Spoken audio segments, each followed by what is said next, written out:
Good morning. Happy Thursday, and welcome to the first day of June. It's a beautiful day to be alive. I was just out on my walk, little fog and stuff in the air, and I walked past these beauties,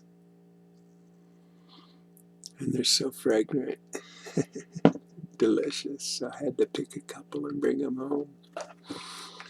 So I want to share some things this morning. I was rereading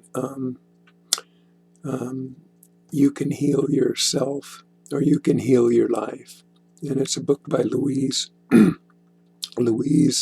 L. Hay. And it's a marvelous book. It really is. If you've never heard of it or read it, I'd highly recommend it. You Can Heal Your Life. And it goes through so many levels and layers of how we basically end up sabotaging ourselves. And, I know it well. I grew up in a lot of fear. I was the youngest of 5 boys. I got abused a lot. I got tortured a lot, teased a lot. I had a lisp from a injury to my tongue as a baby.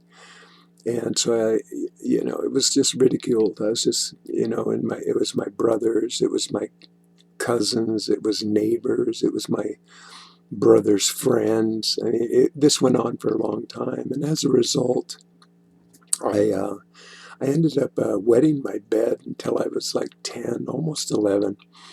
And I chewed my fingernails until they bled until I was almost 28. And I couldn't seem to stay in relationships, jobs, cities. I just, I somehow signed up for a circus, and I was moving around a lot in my life. And, I realized that it was unresolved issues, and, that was so enmeshed in so many fear-based concepts.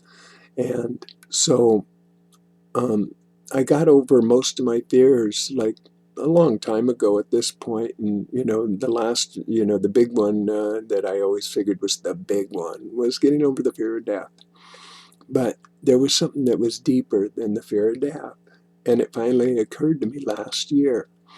And it finally, when I recognized what it really was, my fear of abandonment. Now, I knew about this fear of abandonment my whole life. I mean, it was a repetitive notion in my mind. But I finally broke through last year, and I realized it was a brother that kind of secured the deep root on it. And he was one of the ones who was like abusive and tortured me. He's just older than me by 1.5 years. And he took his own life in 1980. And so there's a whole story that goes along with that, but I'm not going to focus on that right now because the point I'm making is about living in fear. Now, urine therapy brings up a lot of fear for a lot of people. And it's amazing, quite frankly. It's the fear of knowing about it, the fear of realizing how good it is, and having fear about anybody else knowing that you're doing it. I don't know. For me, it was just a no-brainer when I realized what it is, what it was. I just felt like, man, this is great. I'm going to share it. So I've broken a lot of chains in my life, and I say what's on my heart, and I say what's on my mind, and I feel okay about that.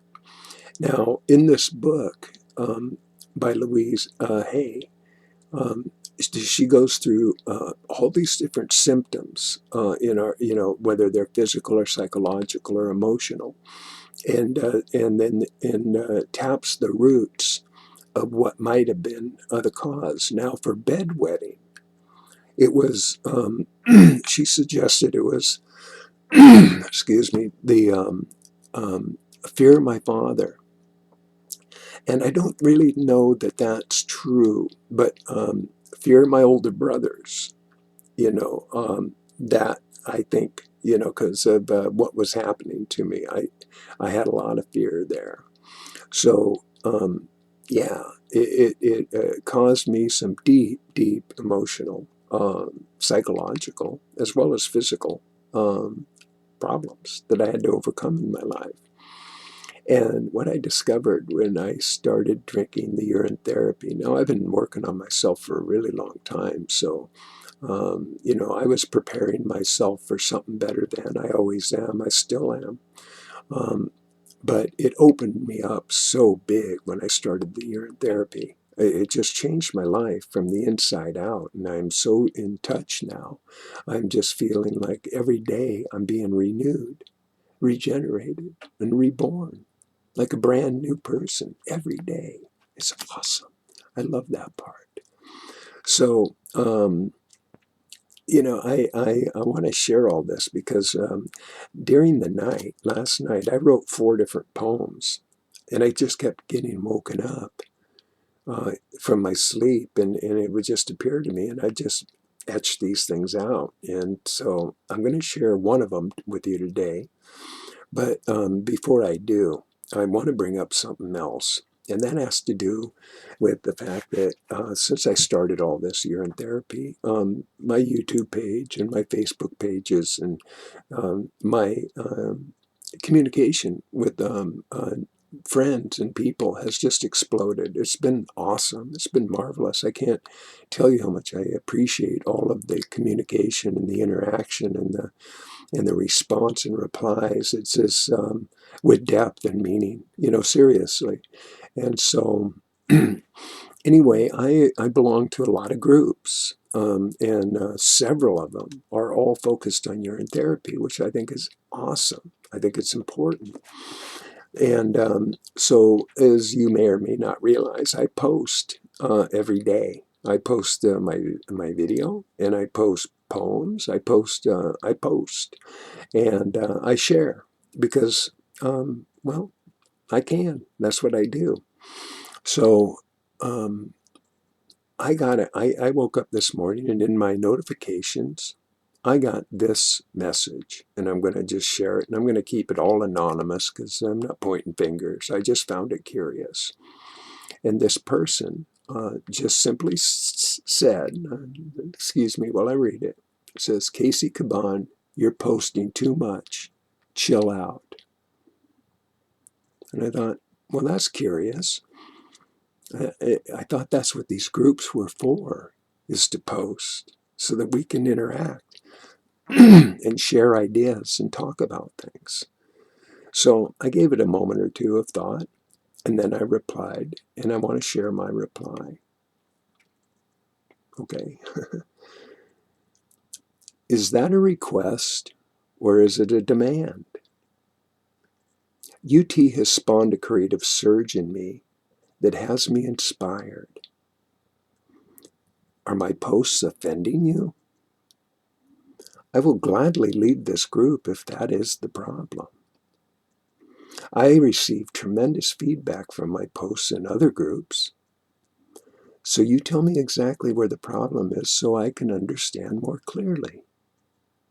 And I say this with love and respect. And I left it at that. And I haven't got a reply yet, but it's, 6 in the morning. I get up early, you know. So, yeah, I've been up since like, I don't know, 1:30 or something this morning.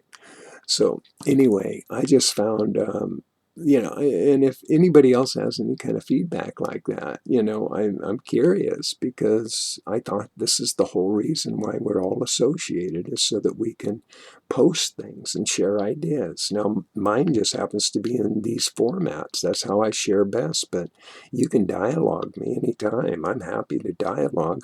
I do not like to argue. I do not like to debate. And I'm not interested in proving other people wrong. That's not my job. I think what I think because that's what I think. And they're my beliefs, and I own them. I take responsibility for them. If I think I'm going to change what other people are thinking, I better think again. And that's why I really don't give a shit what other people think. It's none of my business, especially about me. So, with that being said, I want to get back to the original topic, which was all about living in fear. Now, how this all winds in is curious, because it just, I don't know, just the way it rolls. But here it is. It's called I Lived in Fear. As a traumatized child, I grew up in fear. So often my laughter would soon turn to tears. Abuse was common. As the youngest of 5, bad habits formed as I learned to survive. I lived in fear and wetted my bed, chewed my fingernails until they all bled. Soon I was tortured by my brothers and friends, and my bedwetting continued until I was 10. So now I am thinking, did I feel doomed? Was I wetting my bed to go back to the womb? A place I felt safe and totally free.